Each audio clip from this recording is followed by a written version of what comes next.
Thank y'all for being here. Today on the show, I have Gabrielle Stone, a dancer, award-winning actress who you may know from movies such as The Lighthouse, Speak No Evil, or Zombie Killers, just to name a few. She is the best-selling author of Eat, Pray, #FLM. She has really turned heartbreak and pain into purpose and now shares her self-love practices with others so they too can embrace their vulnerabilities, show up authentically, take their power back, love with open hearts, and live their best lives. I'm so excited that you're here. Thank you so much for being on the show. It's so nice to see your face.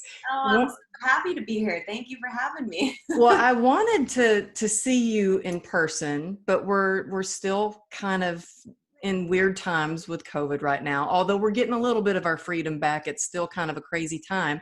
Yeah, So maybe we'll just have to meet after this in person. But eventually. Yes, yes. wine preferably. Yes. Well, when I was reading your book, we have so much in common. And I was saying before we started the interview how I'm not really a great reader. Like it really has to be something good for me to like be able to stick to it and I could not put your book down. I haven't got to the very end, but it's so good. But when I first picked it up, I also have to admit that I was like, okay, I got to get with the times Yeah. because I did not know what the hashtag stood for. Yes. So I've gotten that a few times. It's slang, and look, if it was my choice, I would have written it out fully, and it would have just been called "Eat, Pray, Fuck My Life." But because I didn't want to blast the F word across the front cover, we went with FML, and that's what it stands for. Yeah, and now it's all across social media everywhere. You see your book and your hashtag. And yeah, and if I say a cuss word, I have to pay my daughter. She makes $1 every time I say a Oh, cuss nice. word. So Your we daughter. have a jar and she's getting rich off my husband. So I'm pretty good. I'm pretty good about it. But then also, before we talk about your book, I am so happy to talk to you about dancing because Yeah. you grew up here and had famous parents. They're in the industry. They're actors, directors, and then you were a dancer. And I bet we know some of the same instructors. Where did you take class growing So up? I grew up dancing. I didn't ever do the competitive dance. Hmm. I danced at a studio called Ciara Dance Studio in Woodland Hills, and I ended up teaching there for 8 years once I graduated. And it was a very family style studio. You went and you learned and you grew and you did an amazing recital at the end of the year. And it really instilled a love and a passion for it that wasn't a competitive nature. uh, Hmm. I then, went on to dance throughout high school, but it's always been a really big passion of mine, and especially doing choreography. That was where I really fell in love with the art form, was when I Hmm. was teaching and I could choreograph and, have these amazing dancers put on this incredible spectacle to make you feel something. So Hmm. it's always been a passion of mine. I do miss it. I dance, for fun now. My friends and I will go out and go to clubs. I love salsa dancing. But yeah, Are it was you on TikTok yet? I am, but like I haven't done the dance stuff. I've just been Yeah. doing random funny stuff. And that's only because I was so bored in quarantine. I was like, okay, I guess I'll cave and get on TikTok now. But I I know. haven't I only done got on. the dance challenges yet. Yes, I know. I only got on TikTok because my daughter was like, "Oh, mom, you're too old to be on TikTok." And I was like, "Oh, I am getting on I TikTok." will prove you wrong. Yes. But then I almost feel like there's more pressure when you grew up a dancer and you're Yeah, on TikTok. You're expected, man, you better be doing some great TikTok dances. So, I know. I know the bar gets set higher. yeah. Well, when I first started reading your book, though, I have to say, I was really surprised in the beginning of your book. Some must have been just really hard things to get over, and maybe you still carry these things. It sounds like you've healed a lot from loss, but you had abandonment issues because you had some, I think you were 6 years old Yeah. when the first like very traumatic thing happened. Can you tell us about that? Sure. So I was almost 7. I was still 6. and I walked in on my dad dead on the floor, and my mom was across the world shooting a film, and I was with my nanny, who is still a very, very dear friend of mine.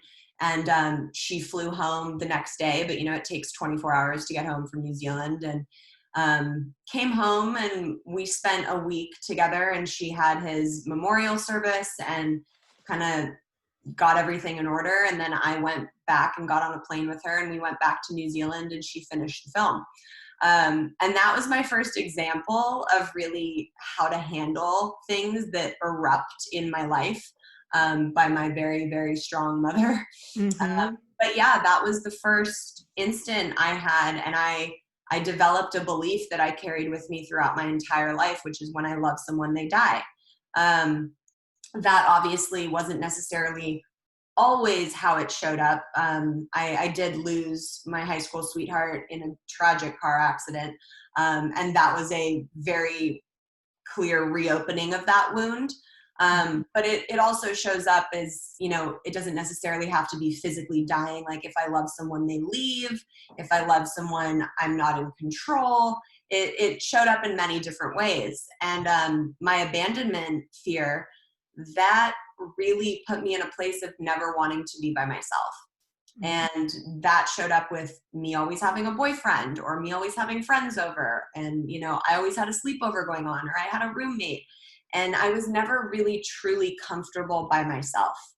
And this journey that I ended up taking really forced me to deal with that head on. And I think it was divinely timed by the universe to teach me some big Well, lessons. isn't that the truth? I swear the universe gives us things that we may not want at the time Yeah. and we don't think we need it, but it teaches us if we can just look at it as an opportunity. Like when something happens to me and I really don't like it, or it did not go, things didn't go as planned, I always go, okay, well, what am I learning from this? Yeah. Instead of, and something that I really noticed about you is you don't play the victim role. You are the victor. Like it seems like when things come up, things happen to you, you're like, okay, well, what next? What can I do? Things Yeah. that happen. Do you think that is from because of how you were raised from a very strong mom who, your mom could have crumbled and set an example of a victim for you, but instead she set an example of a resilient woman who was like, okay, we're going to deal with this, but then we have to move on. We have to continue living our lives. Do you feel like your mom has played a big role in how you handle things? Oh, absolutely. She's the reason that I don't hold on to the victim storyline narrative. And I'm so thankful for that. And I've taught a lot of people in my life how to navigate through that, because it's such an important thing when first of all, I'm a walking example of everything happens for a reason. And when you truly believe that, even the hardest, darkest, lowest points that you go through, you know that there's a light at the end of the tunnel. Whether you can see it when you're going through it, or you don't see it, for a couple of years, then looking back on it, you can see why it made you grow, why it needed to happen. But I'm very thankful that I was raised that way. I think my whole life, the things that I have gone through would have been a lot harder if I didn't have that mentality. And I remember really clearly my mom looking at me one day when I was young, and she looked at me and she said, "Gabby, I know it was really difficult that Daddy died, and I know that we're really sad about it, but you're not going to be the little girl that lost her daddy. You're going to be the little girl that grew from it and became a Wow. woman." And I have. It really put me on the path. Not that she ever didn't let me grieve, or I mean, we cried and she let me feel whatever I needed to feel, but she vocalized to me that, like, we're not going to stay in this, like, oh, I'm acting out because I lost my dad, or oh, I'm doing this because I lost my dad. Hmm. It was not an excuse. It was something that became part of my story.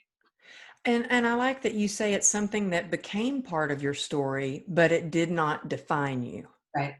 There's a big difference. And I think that that's hard for me, even because sometimes, when I do interviews, anything, especially on TV, they always want to show, the motorcycle accident. And that's part of my story, but I don't want it to Fine, yeah. define who I am. And then when they find out that I have all these other things that I've overcome, they're like, oh, well, no wonder you could get over that motorcycle accident because all along the way you were building your resilience. And that's something that I think resilience is definitely a characteristic that is one of your strong points because, well, first of all, to be in the industry, I think you have to be Yeah. resilient. Um, and Prerequisite to be in the film and television industry. it's a lot. I mean, it's a lot. There's a lot of well, for me anyway, there was a lot of rejection.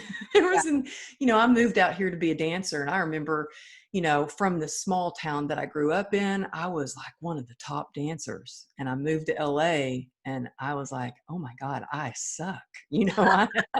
I had to work really hard and take twice or three times or four times as many classes as other Yeah. people when I was on scholarship. Did you ever train with Joe Tremaine? No, No, I was on scholarship with him. that's awesome. And so I wondered, but I've heard of your dance studio actually. Oh, really? Uh-huh. Yeah, it's still around. Yeah, it is. Yeah. My daughter's friend actually takes dance there. Oh, But cool. but yeah, and I think that just well, do you think that being a dancer kind of really instilled some resilience in you? Because that's not easy either. I mean, I had lots of injuries to get over. And like I said, I did it as a profession, and there was a lot of rejections that I would have to get over. Do you feel like dancing, and then I know you didn't do that professionally as per se, like the acting you did, and you started acting when you were like 18, Yeah, doing professional jobs, right? yeah.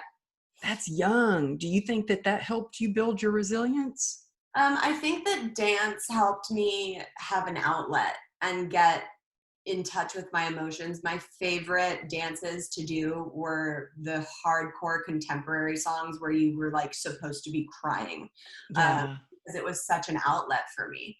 I think the discipline of ballet definitely helped me stay in a resilient mindset for sure. And I think it definitely helped prepare me for making the switch into acting, because of the discipline and being able to know your body and be in tune and in touch with your emotions and what you're physically going through is a big thing to be able to have in your acting. And dance really did that for me.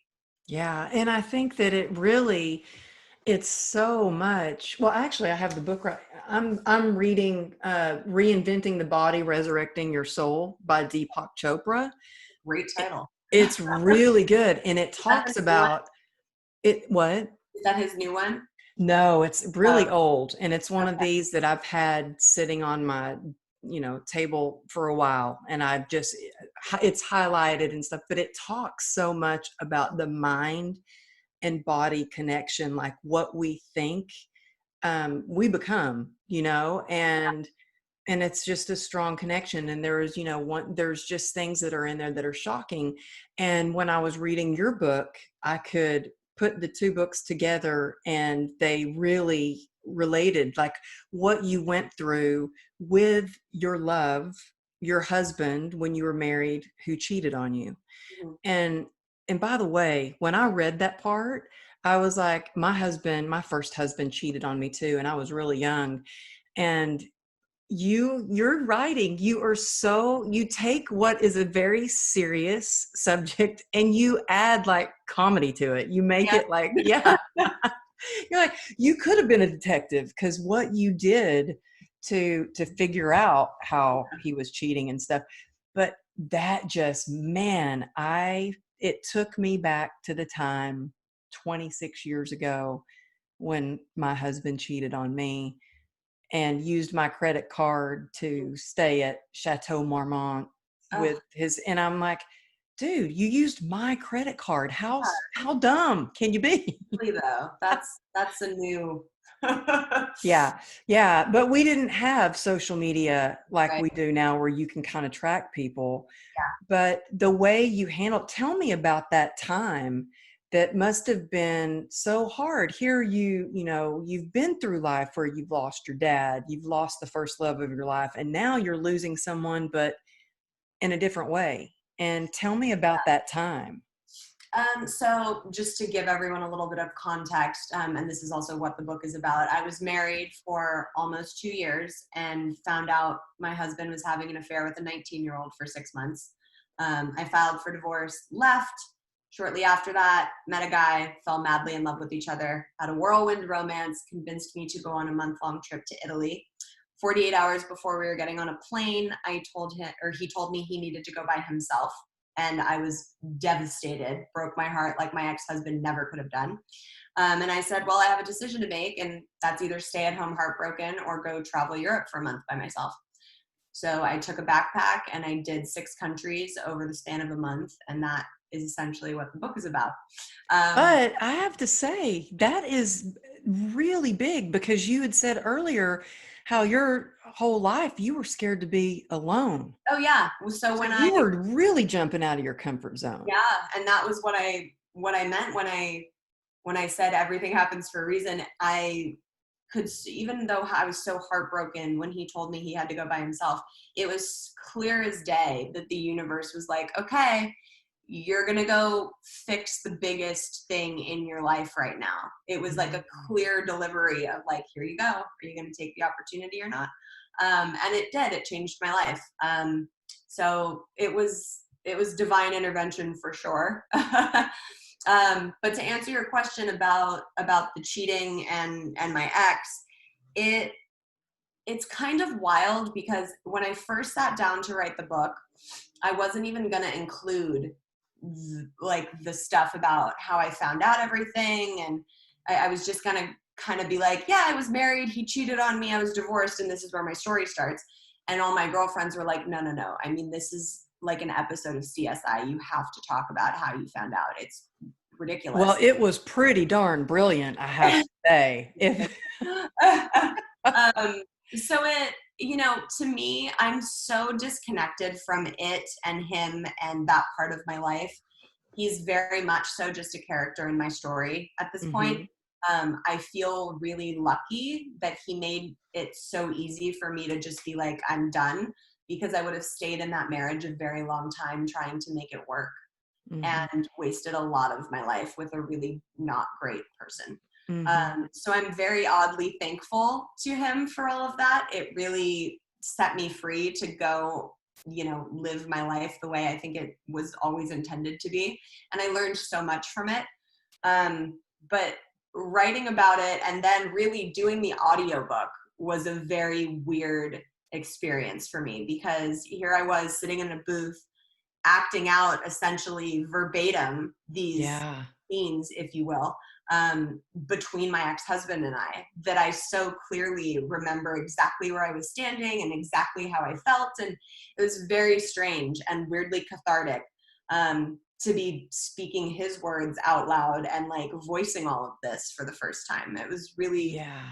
really interesting. Well, let me tell you, I just recorded my audiobook Oh, yeah. right before we went into COVID. I finished it like right before we went into COVID. It was so much harder than I thought. And who would think that reading your own book in a little booth could be that hard? Mhm. But it's hard, but you're right, it's cathartic. Yeah. It gave me a whole new respect for actors because and narrators who do that for a living because it's a lot. I mean, I am an actor, so I had a fun experience. Like every day I was like, this is my dream job, to keep my pajamas on and go to a studio and get to like have fun and act and read things. But my book's also lighthearted. And so there were many like funny moments and there were moments where I cried, and it, it was, it was just fun. It was a really fun experience for me, but I can totally see if you're not an actor, how that could be insanely difficult. I mean, I Oh gosh. went in and was like, do I know what I'm doing? Is this different than just reading? Like, do I need to take a class? Like, it was very outside my normal zone. Yeah, and for me, I always just jump into things. I'm always like, oh yeah, I always say do something that scares you. And Yeah. so sometimes that gets me in trouble. But I went in not knowing how to do it at all, never done anything like that before. And the last day of recording, I was so nervous that I actually had to go out of the booth, and I told the director, I was like, I can't, I'm having a hard time breathing. I just need to do some push-ups real quick.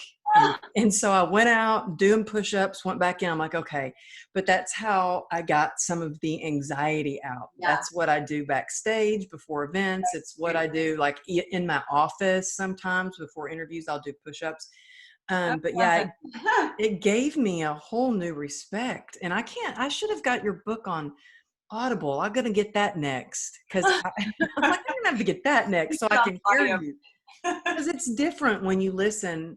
And there's one thing that I really love about your book is that it feels like I'm sitting there with you telling me a story because your voice is very clear and strong throughout the book. And I think one of the reasons that is because you did handwrite your book Yeah. like on a train or on the way to the next city or country that you were going to. Did you feel like that was cathartic, just the whole writing Oh my process? God. That writing this book got me through 2017. I mean, I can't even imagine not having done this and like trying to figure out what I was going to do with my life. And a lot of people think that I wrote journal entries and then like created a book when I came home. If you open my journal, it's like chapter one, and it's extremely close to the finished edited, hard copy cover. I really, I feel like I almost channeled it, like it just had to come out. And it was insanely cathartic, and it was the best form of therapy I could have had.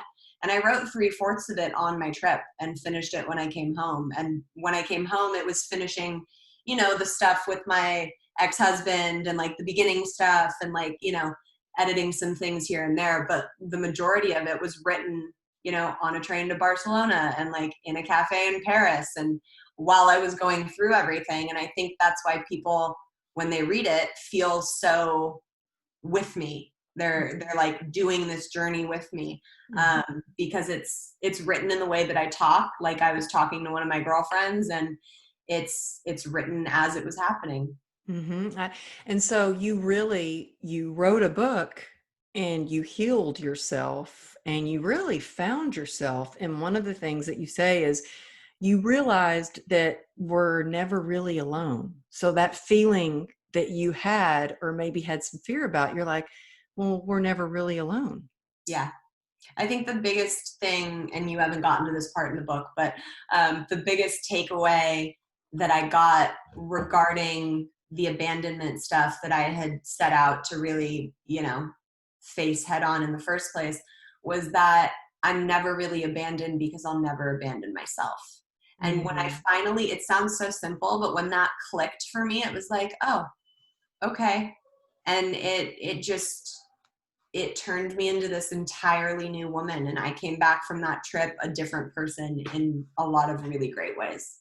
Yeah, you know what? You saying that really, that's beautiful. And it makes me think, um, I've never been afraid to be alone. And I think it's because at a very young age, I was sexually abused by my stepfather. And when I went to my dad to ask for help and tell him he, he didn't help. And from that point on, I knew, okay, well, I can help myself. Yeah. And I stood up to my stepfather and I learned to that I was strong enough to handle things. And as horrible as it felt as a child, I like you always talk about, how we can learn from situations.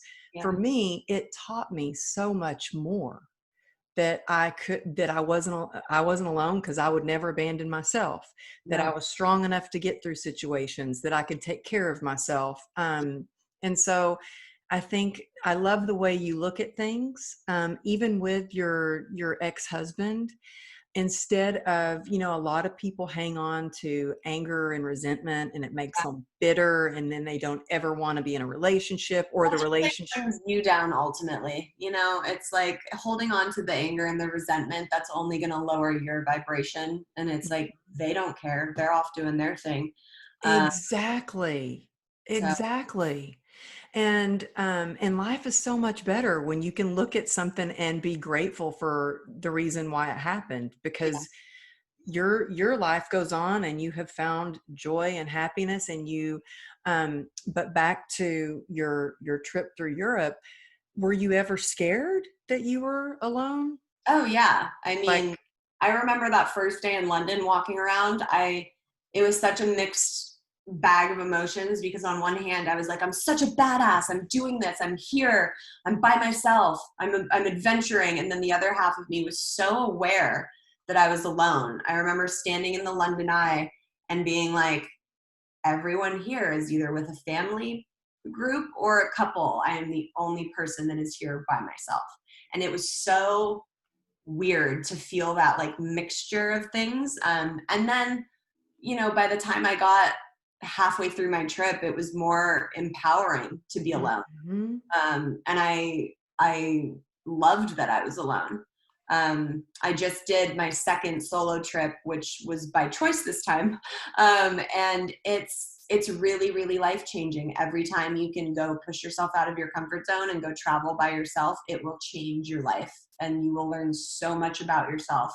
It's a really incredible thing to go do. I know a lot of people are terrified of it, but if you can do that once in your life, it will drastically change you as a person. Oh my God, are you kidding? That's like a dream come true for me. I love being alone.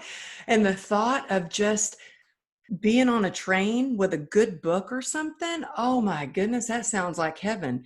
I Now, know. I did go through Europe, but I went with my girlfriend, and we did not make any plans either. We had, back then, it was called Let's Go Europe or something like that, and it was a book. That's Yeah. before we had, like, all the things that we have now. I'm old as dirt. So this is back before we even had cell phones.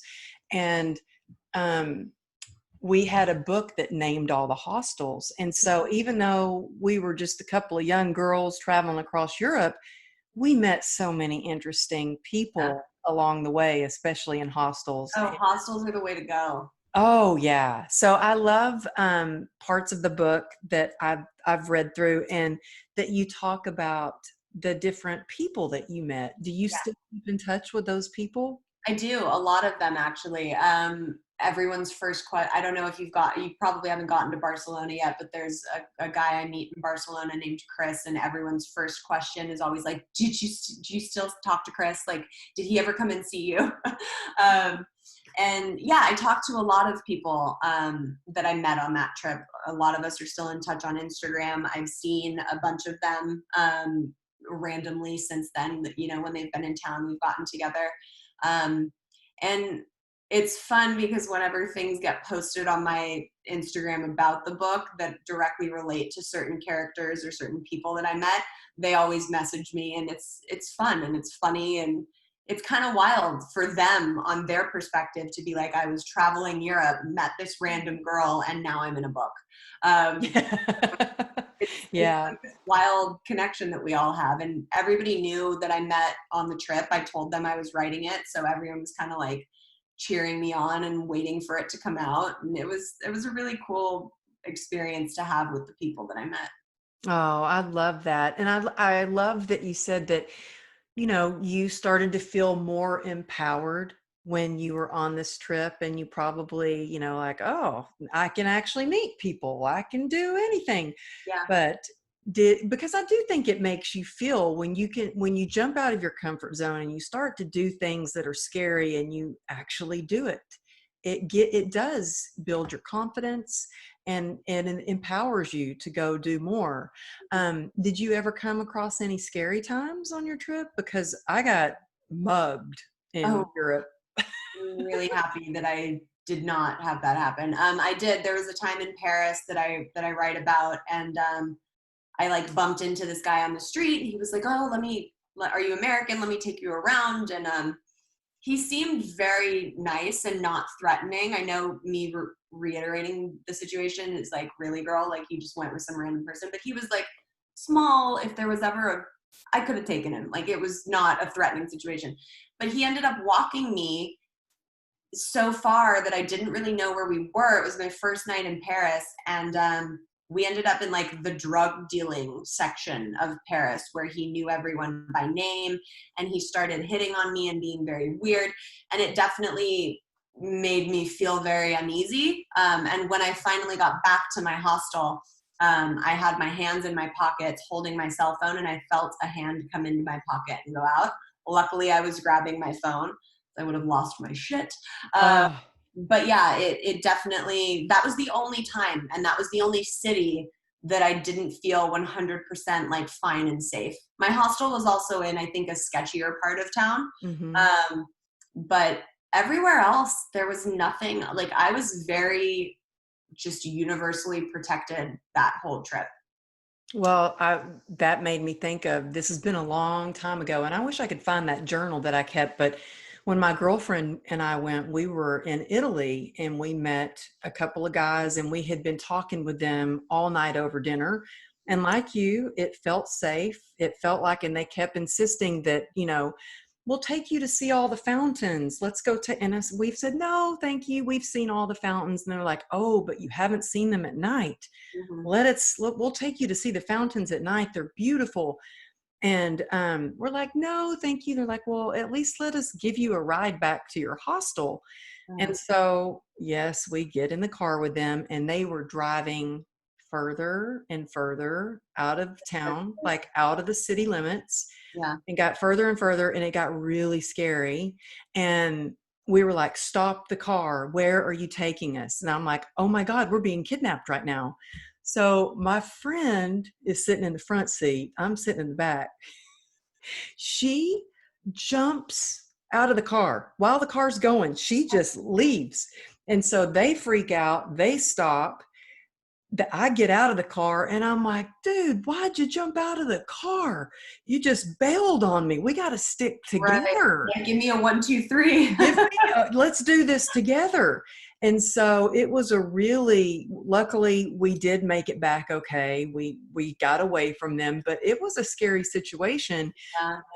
We also got in Florence, we had been, if you missed that last train, in some stations, the bus, I don't know how they are now, but a while ago, that some of the stations get kind of sketchy at night with Right. drug deals and stuff like that. And we were in Florence, and we missed the last train, and we had people circling us all night.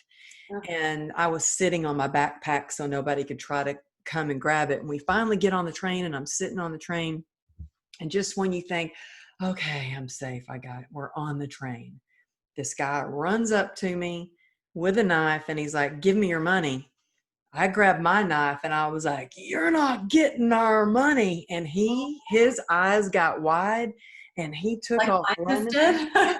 because I don't think he was expecting No. some young touristy girl to pull a knife right back up on him. Now, I think that was probably stupid on my part, Right. but it was just my reflex. And Yeah. sometimes you don't know what your reflex is or what you're going to do. God. But that really, when I got back in the States, it empowered me to go take Krav Maga and take Right. up Right. boxing and Muay Thai and all of that, just to be able to take care of yourself. Smart. Yeah. Wow. Um, Wild story. but yeah, it can be some crazy times, but like we were saying earlier, it's like just to know that you can take care of yourself starts to empower you. Totally. Um, and now you talk a lot to other women about how, well, what I love about what you share on social media, and if you guys aren't following her yet on social media, I love all that you post on Oh, thank Instagram. you. Um, and what I love is that you're so real and you're so authentic, and which is a lot different from being an actor in the Hollywood scene Yeah. can be a lot of ego and facade and just phony a lot of times. Let me just say it, it's a lot of times phony. And you show up so authentically, and I think you give others that permission that they didn't maybe even know they needed, to be authentic. And you're really showing people how to lead with love in everything that you post. I really appreciate that. I think that really started. I mean, I've always tried to be honest and open on my social media platforms, but I think that really started when I left to take this trip. I had been, posting things of my ex-husband and I when we were together, and I remember clearly someone telling me, God, I thought you guys had this like amazing life and everything was just perfect. And I'm like, no, that's like the problem with social media is people are sitting at home looking at someone else's feed and it's like a highlight reel of things. And you never really know. No, and it's look how great this is and look at me here. And so when I left on that trip, I was at the airport and I posted a picture of like me in my backpack, and I hadn't publicly said anything about the cheating or the divorce. Like it had just been like my friends and family that knew. And I sat there and I wrote a whole post about all of it and was like, look, I'm leaving on this trip. I'm not okay. I'm gonna like go figure out my life. And I got hundreds of messages saying, God, this spoke to me on such a deep level. Please keep sharing your story. Like this was such an important message for me to read today. And that it was only because of that, because initially I was like, I'm going to post this and kind of just check out for my trip and like not really deal with social media. But it was because of all those messages that I felt this responsibility to continue to show up authentically, like how I was feeling. And there were days where I was like, I'm on top of the world and this is so amazing. And look at this place that I'm at. And there were days where I was like, I have been sitting, crying and writing for 6 hours. And I'm so glad on so many levels that I chose to do that. One, because every day now all of those Europe pictures get liked because people that are reading the book then go back and try and like match the pictures to what they're reading. So it's really fun for me to see that. But also because it really I started. know, just you sitting here saying that, I'm like, I can't wait to go back and see those pictures. I'm going to totally go back to Yeah. your Instagram and And scroll back. people try and figure out who people are. It's fun. And you can see the pictures of locations that I'm talking about. But also because that was really the time where I was like, okay, whenever I post something, it's going to be how I'm feeling and real and not sugar coated. And if I'm sad, it's going to be my feelings. And I think that's why I've been able to connect with a lot of people, is because I really live by that now. Mm-hmm. And I just think that you can, for me anyway, and I think other people can feel it or sense it when it's not authentic. Yeah. There's just something, there's a disconnect. Yeah. And nobody's There's, life is that perfect all the time. So like if mhm. you're seeing all these amazing things and nothing's ever wrong, it's because they're not showing you or telling you that nothing's ever wrong. And Well, that I totally agree. I mean, damages people that are viewing that. I have mhm. friends at home that are like, God, I wish I like, had what so-and-so has. And it's like, that's not her life. That's what she's showing you. So I think the more, real women can show up and be like, hey, it's not peaches and cream all the time. And my life sure as hell isn't perfect. Like, hello, I wrote a book about it. So Yeah. the more we can all do that and be authentic, I think the healthier this social media age will be. I think so too.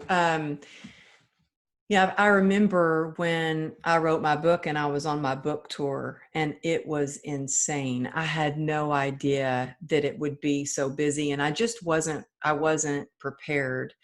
Um, I went on the Today Show and I had no idea that my emails would then be flooded, and it was amazing. Don't get me wrong, it was amazing. But I remember I was going from city to city to city doing the book tour. And I was setting up a lot of the book tours, and I was promoting it and I was trying to brand myself and blah, blah, blah, when I had no idea what I was doing. I was just putting one foot in front of the other. And I remember somebody was like, "Oh, wow.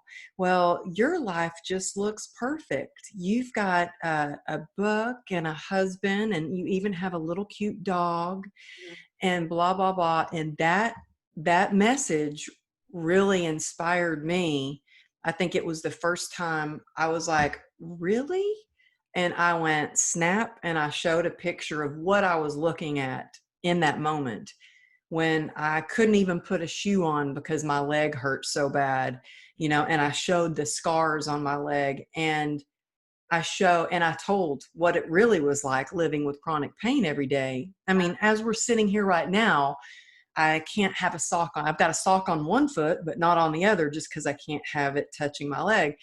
And I think you're right. I think we do need to be, as women especially, to show up authentically, and so other people know when they see, sometimes when they see that you've struggled and you made it through, that gives other people hope that they can get through things, just Totally. like you're giving other women hope, because it is devastating when you think you're going to be married to somebody and you find out they're cheating on you. It's devastating at first. It's heartbreaking until you figure out, okay, what am I learning from this? And there is so much more. And this was a blessing in disguise. Yeah. But you're showing other women, oh no, wait a minute. There's so much more to life. Just wait. You're Well, giving and people the that's hope. that's why I really decided to write the book. As crazy as it sounds, I drove away from mine and my ex-husband's house, and was like, it was like a weight lifted off my shoulders, and I knew it was going to be for the better. And I was like thankful that I had gotten out. It was really the guy after, that the whole book really centers around, that really, for lack of better terms, fucked me up. He really broke my heart. And that being said, he was the catalyst for me going on this trip, healing myself, writing this book, being like an author now. It's so divinely ridiculous how everything happened. Um, and I remember my friends would call me and be like, "We just wanted to check in and see what's going on with this week's episode that is your life," because it's become a Netflix show. And I knew that when I found out I was taking the trip alone, I was like, there's been too many things that have happened in the past 3 months that I can't not write about this, and I can't not share this journey with people. And the amount of messages I get from women about how it helped them heal, or how it like opened up their eyes to something they weren't seeing in their own relationship, or how it helped them learn how to love themselves, it makes it all so worth it. It's like, I would do it all over again in a heartbeat. Well, there's one thing you talk about self-love, and something that you call a self-love cocktail. Yeah, Can you share that with us, so the listeners, if they're totally. like, well, I don't know how to self-love, what does that mean? What does that So mean? this is, in my opinion, this is like the golden nugget of the book. I write it in the epilogue because I didn't learn this on my trip. I had a lot more healing to do once I came home, and it didn't feel authentic to say that I learned it on this grand adventure. So it's written in the as the epilogue, and it's my way of how to love yourself. And I call it the self-love cocktail because obviously I have to equate it to like wine or a fruity cocktail or something. Um, and what you do is you sit down and you write out all the things that you could give yourself that make you happy. So for me, that was dance and creating and going to the gym and meditating and eating healthy. And I sat down and wrote my list. And then you have to commit to giving yourself things on that list every single day. So some days when you're And make sure that they're not like, what made chocolate, right. taco. Well, hey, I mean, if you need a piece of dark chocolate a day, I'm not gonna.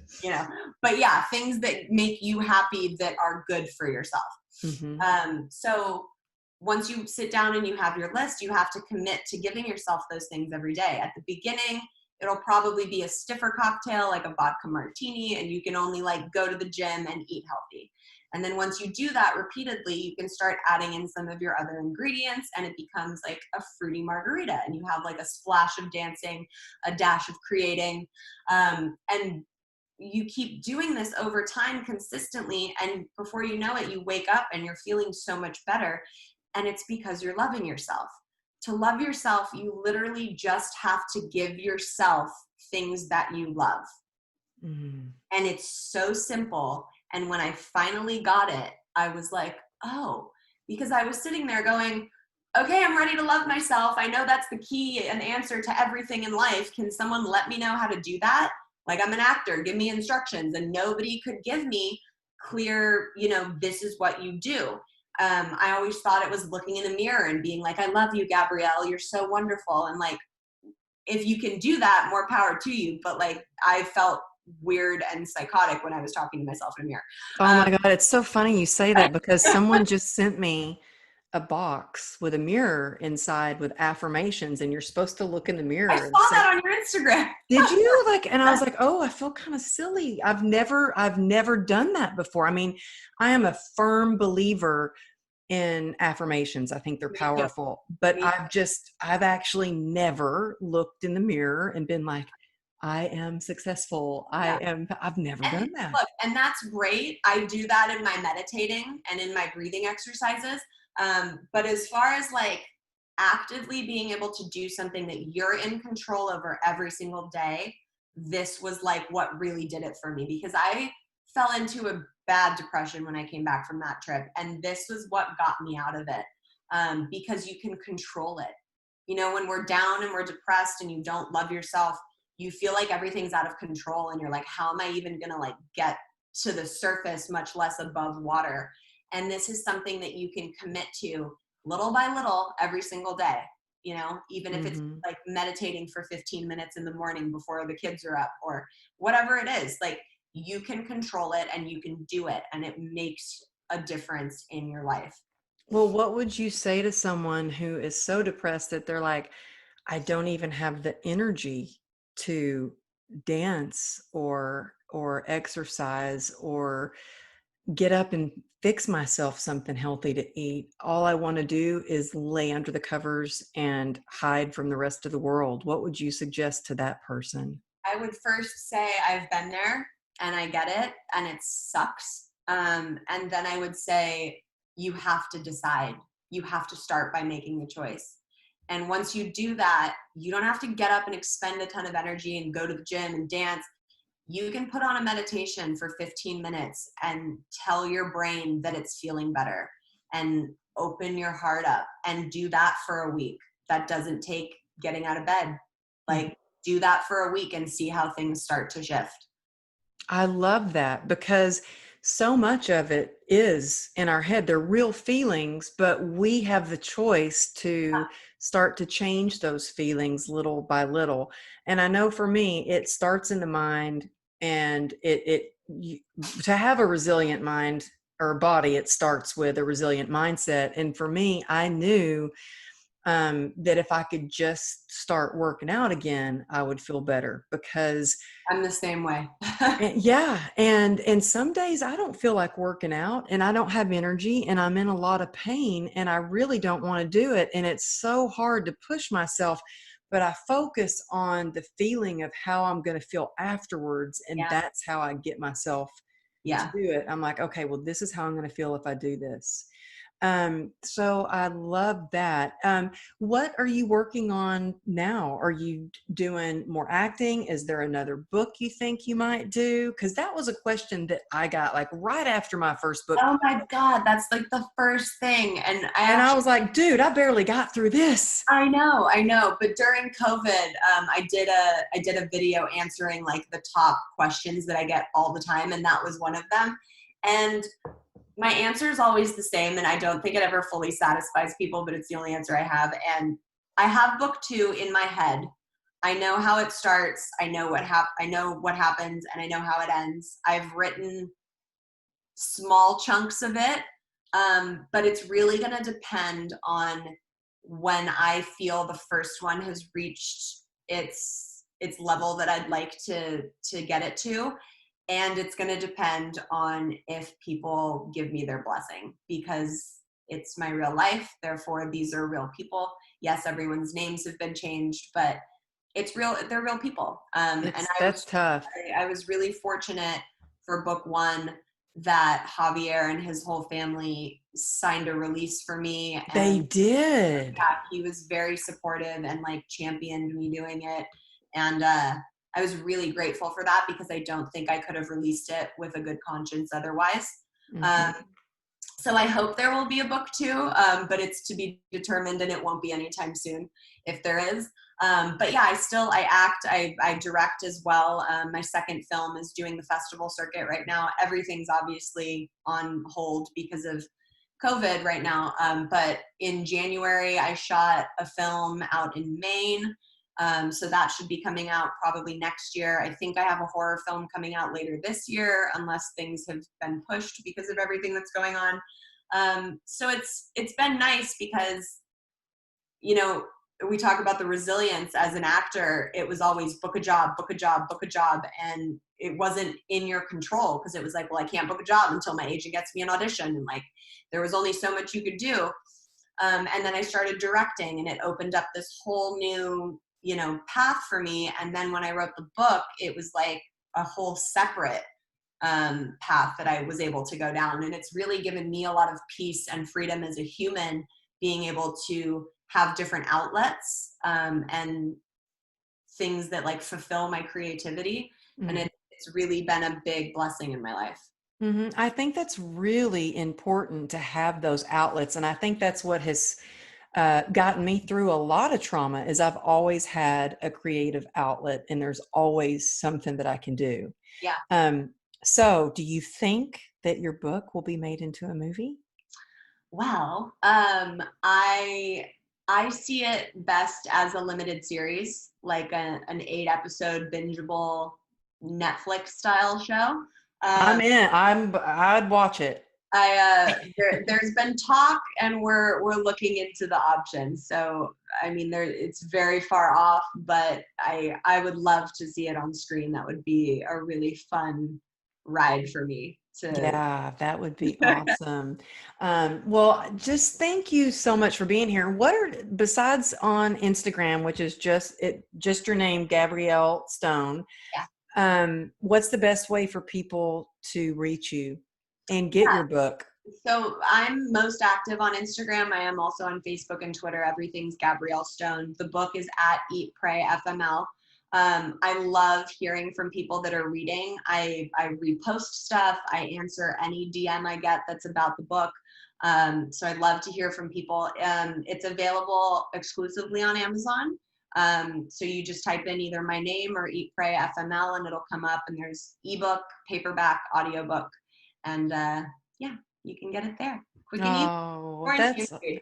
yeah, I'm loving it, and I can't wait to get to the end. Well, I've you'll been have like, to let me know once you do. yes, yes, and it has just been such a pleasure to finally get to have you on, and I hope that I get to see you in person soon. We will make it happen. Thank you for having me. This was such Oh, a nice, intellectual, wonderful, like heartfelt interview. So I appreciate it. oh, thank you so much.